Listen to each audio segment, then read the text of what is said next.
CM Chandrababu ఈ నెల 29, 30న కుప్పంలో పర్యటించనున్నారు. కుప్పం మండలంలోని పరమసముద్రం దగ్గర సతీ సమేతంగా జలహారతి ఇవ్వనున్నారు.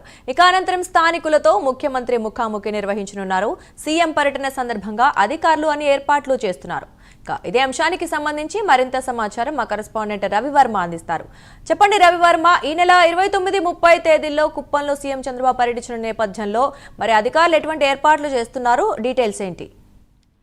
ప్రస్తుతం ఇవాళ రాష్ట్ర ముఖ్యమంత్రి ఈ నెల 30వ తేదీన కుప్పం వస్తున్నారు. ముఖ్యంగా అంద్రినివా కాలువ నీటిపారుదల కృష్ణా జలాలను అంద్రినివా కాలువ ద్వారా కుప్పంకు మళ్లించేందుకు చర్యలు అయితే చేపట్టారు. దాదాపు 8 సంవత్సరాల పాటు కాలువ నిర్మాణ పనులన్నీ కూడా పూర్తయ్యాయి.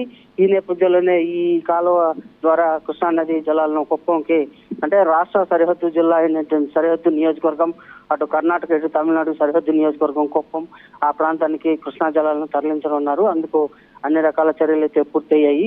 ఇది ఈ నెల 30వ తేదీన పరమసముద్రం, అంటే కుప్పం సరిహద్దు నియోజకవర్గంలో ఉన్నటువంటి చెరువు పరమసముద్రం చెరువు అతి పురాతనమైన పెద్ద చెరువు. ఆ చెరువుకి నీటిని నింపి తద్వారా కుప్పం నియోజకవర్గం మొత్తం కూడా నీటిపారుదల సౌకర్యం కల్పించేందుకు అన్ని రకాల చర్యలు అయితే చేపడుతున్నారు.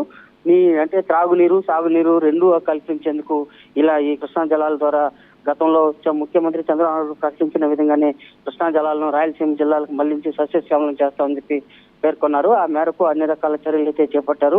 ఈ నెల 30వ తేదీన జలహారతి, అంటే కృష్ణా జలాల అంద్రినివా కాలువ ద్వారా పరమసముద్రం చెరువులు నింపే కార్యక్రమం జరుగుతుంది కాబట్టి జలహారతి ఇస్తారు. అనంతరం అక్కడ ప్రజలతో మమేకమై ప్రజలు ఎదుర్కొంటున్న సమస్యలను కూడా అడిగి తెలుసుకుని వాటిని పరిష్కరించేందుకు కూడా వీళ్ళని త్వరగా కృషి చేస్తామని చెప్పేసి హామీ ఇవ్వనున్నారు. అదే కాకుండా జిల్లా సమగ్ర అభివృద్ధికి, అలాగే త్రాగునీటి సౌకర్యాన్ని కల్పించేందుకు కూడా ప్రభుత్వం ప్రణాళికాబద్ధంగా కృషి చేస్తా ఉంది. ఈ క్రమంలోనే అంద్రినివా సుజల స్రవంతి కార్యక్రమాన్ని కూడా శ్రీకారం చుట్టి పూర్తి చేసి ఈ నెల 30వ తేదీన ప్రజలకు అంకితం చేసేలా ముఖ్యమంత్రి చంద్రబాబు చర్యలు తీసుకుంటున్నారు. ఈ క్రమంలోనే ఈ నెల 30న అంద్రినివా సుజల స్రవంతి కార్యక్రమాన్ని కూడా ప్రజలకు అంకితం చేస్తూ జలహారతి ఇవ్వనున్నారు. Deepika. Right, thank you Ravi Varma.